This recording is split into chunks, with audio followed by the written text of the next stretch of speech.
Все для лучшего друга человека. В Ленске началось строительство долгожданного пункта для передержки собак.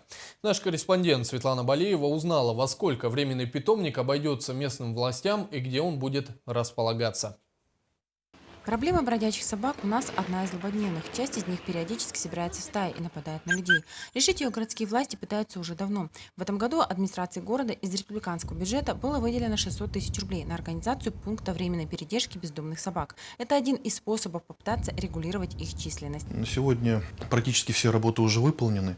Осталось маленькие технические вопросы решить. Это подведение электроэнергии, и ряд еще вопросов, связанных с обеспечением. Но, еще раз повторюсь, пункт этот уже у нас построен. Пункт передержки собак будет располагаться недалеко от микрорайона Алроса. Выделенная территория ограждена, уже обустроена клетками. На сегодняшний день их всего 4. Из-за недостатка финансирования остальные будут достраиваться в процессе поступления средств. Отловом и содержанием собак будет заниматься управляющая компания «Комфорт», директором которой является Насрутин Магомедов. По его словам, работа приюта начнется через 2 недели. Отлов будет осуществляться на спецтранспорте с использованием сачков. По прибытию на место собака осматривается ветеринаром. Если собака здорова, то она подвергается стерилизации и в течение 10 дней будет содержаться в пункте передержки. По истечении 10 дней животное выпускается на волю, как это и предусмотрено законом.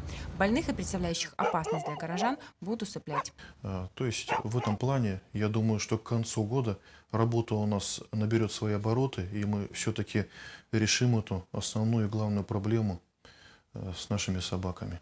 На сегодняшний день решается вопрос с электричеством, поставкой вагончика, который будет предусмотрен для постоянного нахождения на пункте передержки собак специального работника. Также не решен вопрос приготовления еды для собак. Но на данный момент их поймать и содержать 10 дней, согласно техническому заданию, сторожка нужна нам, и нужна кухня, где развиваться кухня. На все это нужно развитие, а должны какие-то финансовые средства, я думаю, для начала. По словам Насрутина Магомедова, в планах расширения территории пункта для передержки собак, также обустройство территории для выгула и дрессировки планируется и строительство ветлечебницы. Светлана Балеева, Денис Семенов, НВК Саха, Ленск.